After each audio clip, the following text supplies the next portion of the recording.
Welcome to Tab Briefs, a weekly look at headlines from the world of faith for December 11th, 2020. I'm Tab Media Content Editor Carrie McWhorter, and here are some of the week's headlines that grabbed our attention. On Monday, the U.S. State Department added Nigeria to its list of countries of particular concern, those countries deemed by the U.S. to allow egregious violations of religious freedom.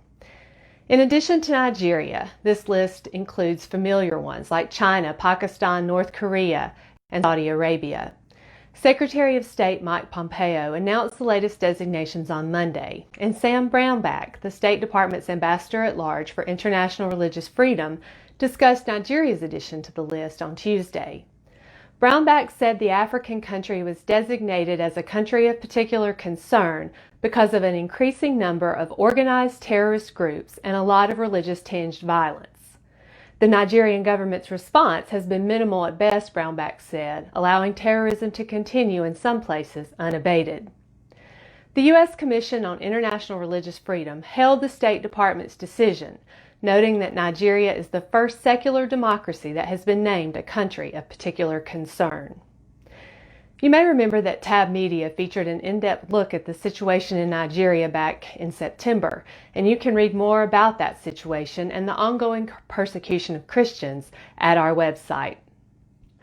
Next up, the U.S. Department of Labor has issued a new rule intended to foster full and equal participation of religious groups as federal contractors. On Monday, the Labor Department announced that religious organizations should not have to fear that acceptance of a federal contract or subcontract will require them to abandon their religious character or identity. According to the new rule, organizations may give employment preference to individuals of a particular religion in order to maintain their religious identity and integrity.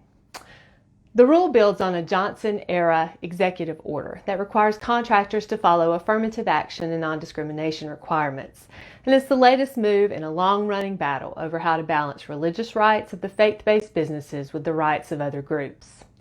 Several groups have opposed the new rule, saying it could lead to other kinds of discrimination and perhaps lead to religious litmus tests in hiring and firing. And finally, adjust here. All right, so finally, you've probably seen images showing a bright star and predictions that such a star will be visible in the night sky on December 21st. This stellar event coming so close to Christmas has led many to compare it to the star heralded in the Bible as the sign that led the Magi to the Christ child. Scientists say yes and no. You may see a brilliant celestial light in the sky soon after sunset on December 21st, but what you see won't actually be a star, but instead a so-called Great Conjunction of two planets, Jupiter and Saturn. This week, a Facebook post by Alabama meteorologist James Spann said this conjunction happens once every 20 years. The scientist noted it doesn't always happen in December, but it is very rare. Though the planets still be hundreds of millions of miles apart, it's the closest the two planets have come in more than 800 years.